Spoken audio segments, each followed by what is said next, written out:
vocês estão separados de Deus. Ambos, pagãos e judeus, estão debaixo do pecado. Este é o foco de Paulo nos capítulos 1 e 2 de Romanos. Religiosos e irreligiosos precisam do Evangelho. Esse é o nosso assunto de hoje.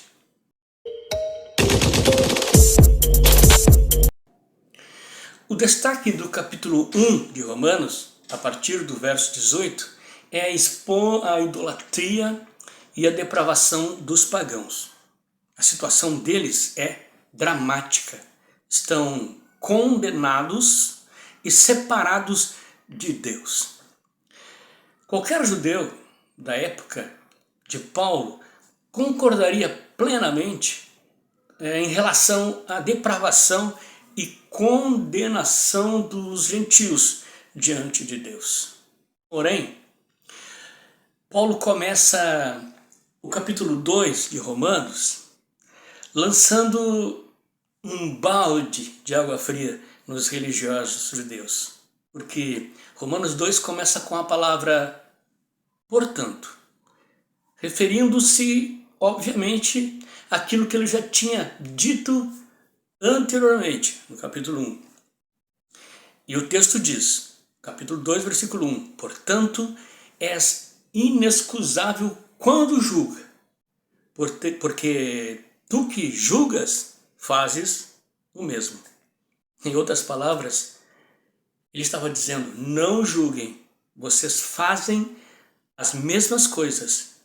Não condenem, vocês também são condenáveis diante de Deus.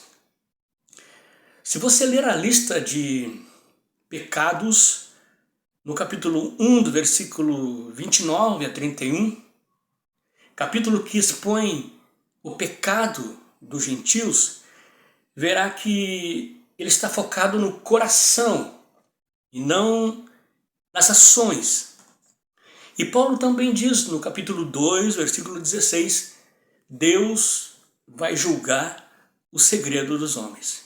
Ou seja, o juízo de Deus será a partir das motivações do coração, do pensamento dos homens.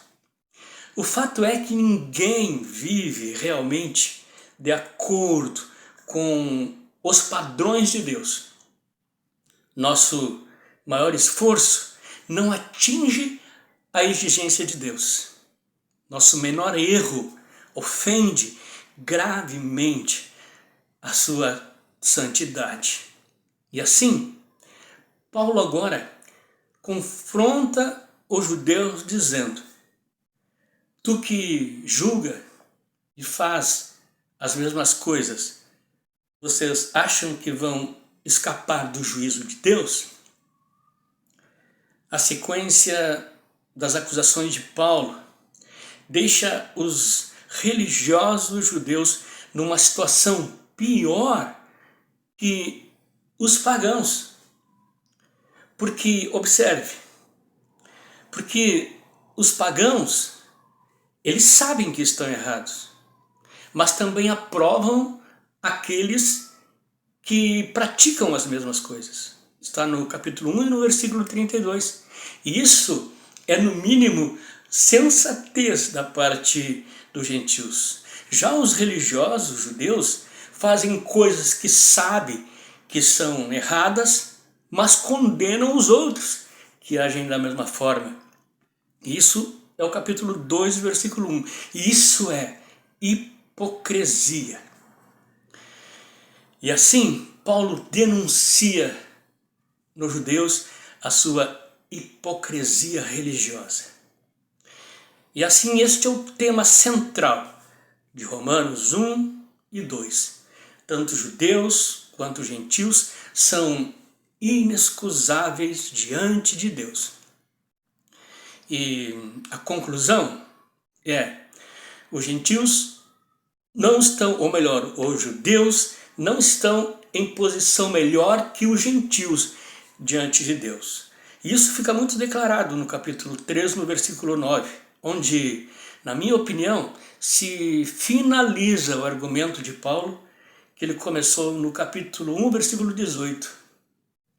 Então, tanto judeus quanto gentios estão debaixo do pecado. Os gentios condenados por sua idolatria e depravação.